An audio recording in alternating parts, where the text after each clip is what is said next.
အားလုံးပဲမင်္ဂလာပါတကြနီကနေကြိုဆိုပါရစေကျွန်မတို့မျိုးပါဒီခါမှာလဲ GLPT M5 level မင်းနာနော်နီဟွန်ကိုဖတ်စာအုပ်တင်ယူတဲ့ကသင်ခန်းစာ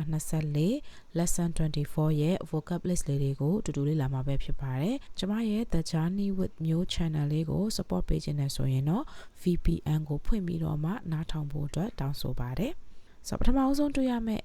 verb လေးပေါ့နော်ကရိယာ verb လေးက kuremas kuremas kuremas က verb ရဲ့ group 2ထဲမှာပါတယ်သူရဲ့အဓိပ္ပာယ်ကပေးသည်ပေါ့နော်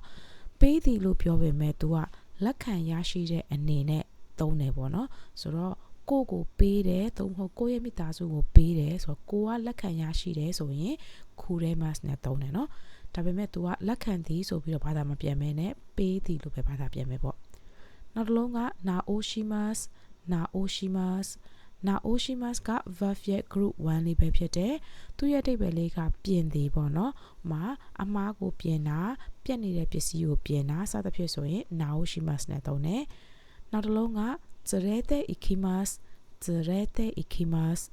zerete ikimas က verb ရဲ့ group 1ပေါ့နော်သူက zerete နဲ့ ikimas ဆိုနှလုံးပေါင်းထားတာဖြစ်တဲ့အတွက်အနောက်က ikimas ရဲ့ group 1လေးအတိုင်းပဲယူထားတယ်နော်ဒါကြောင့်သူကလည်း zerete ikimas ကလည်း verb ရဲ့ group 1လေးဖြစ်တယ်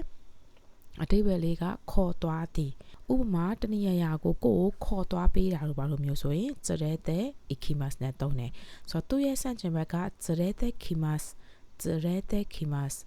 zerete kimas ကလည်း zerete နဲ့ kimas ကိုပေါင်းထားတာပေါ့နော်ဆိုတော့ kimas လာသည်ဆိုတာက verb ရဲ့ group 3လေးဖြစ်တဲ့အတွက် zerete kimas ကလည်း verb ရဲ့ group 3အုပ်စုထဲမှာပါတယ်ပေါ့နော်ဆိုတော့သူကကြတော့ခေါ်လာသည်ဆိုတဲ့အဓိပ္ပာယ်မျိုးလေးဒီပေါ်က zerete ikimas ကခေါ်သွားသည်အခု zerete kimas ကခေါ်လာသည်ပေါ့နော်အဲဆိုရင်ပြန်ပြောမယ်ဆိုရင် kuremas naoshimas zerete ikimas zerete kimas နောက်တစ်မျက်နှာ okurimas okurimas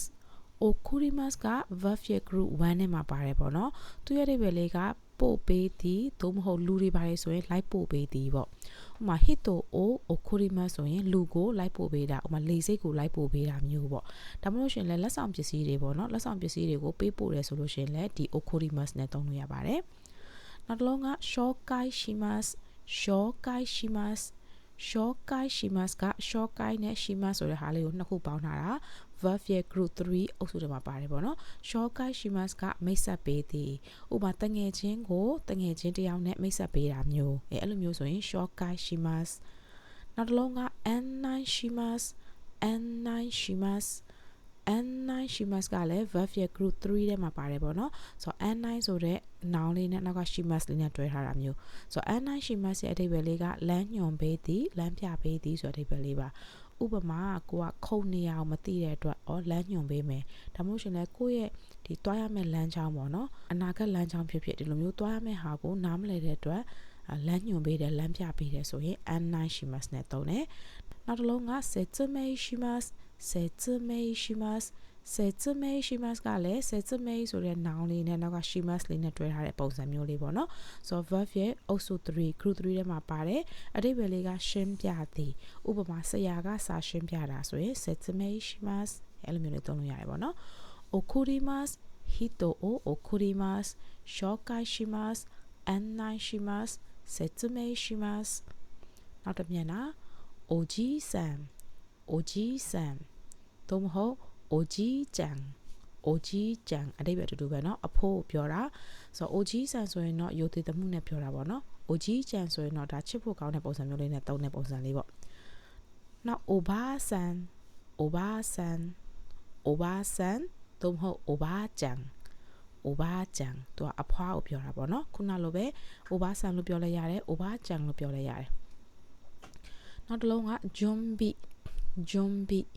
jumbi လေးက noun ပေါ့နော်ပြင်ဆင်ခြင်းပေါ့ဒါဆိုရင်ဒီ noun လေးကို verb အနေနဲ့သုံးနေဆိုရင် jumbi shimas သို့မဟုတ် jumbi o shimas အဲ့လိုသုံးလို့ရတယ်နော်နောက်ခုက hikoshi hikoshi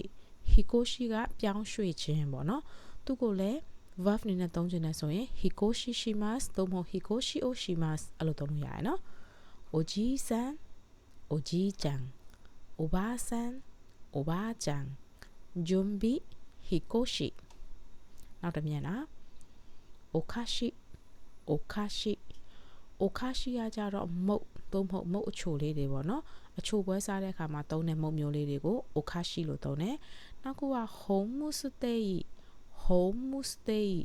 homestay ကကြတော့ English လို့ homestay ပေါ့နော်ဆိုတော့ကိုကသူတစ်ပါးရဲ့အိမ်မှာတဲခိုတယ်ကို homestay နေတယ်လို့ခေါ်တယ်ဥမာကိုကဂျပန်ကိုသွားလဲတယ်ဟိုတယ်မှာတဲတာမျိုးမဟုတ်ဘဲနဲ့သူတစ်ပါးရဲ့အိမ်မှာတဲတယ်ဆိုလို့ရှိရင် homestay လို့သုံးလို့ရတယ်နောက်တစ်လုံးက zambu ဆိုတာအားလုံးပြောတာပေါ့နော် okashi homestay zambu နောက်တစ်လုံးက jibonde ကကြတော့ကိုတိုင်းလို့ပြောတာပေါ့နော်ဥပမာ jibonde yarimasu ကိုတိုင်းလုပ်မယ်သို့မဟုတ် jibonde shimasu ကိုတိုင်းလုပ်မယ်အဲ့လိုမျိုးသုံးလို့ရတယ်နော် jibonde နောက်က hokani ကတခြားဟာပေါ့ hokani နာနေကရှိစမွန်က arimasu ကဒါဆိုရင်တခြားဟာမေးခွန်းနေရှိသေးလားနောက်က haha no hi ဆိုတာကအမေနောက်က hi ဆိုတာနေရ haha no hi ဆိုရင်အမေများနေကိုပြောတာပေါ့နော် jibonde hokani haha no hi ဒါဆိုလို့ရှိရင်ဒီနေ့သင်ခန်းစာ24ရဲ့ vocal list လေးကတော့ဒီလောက်ပဲဖြစ်ပါတယ်နောက်ထပ်သင်ခန်းစာဗီဒီယိုဖိုင်မှာဒီသင်ခန်းစာ24ရဲ့ grammar pattern လေးကိုတူတူလေ့လာမှာပဲဖြစ်ပါတယ်ဆိုတော့ではまた次の動画で会いましょうバイバイ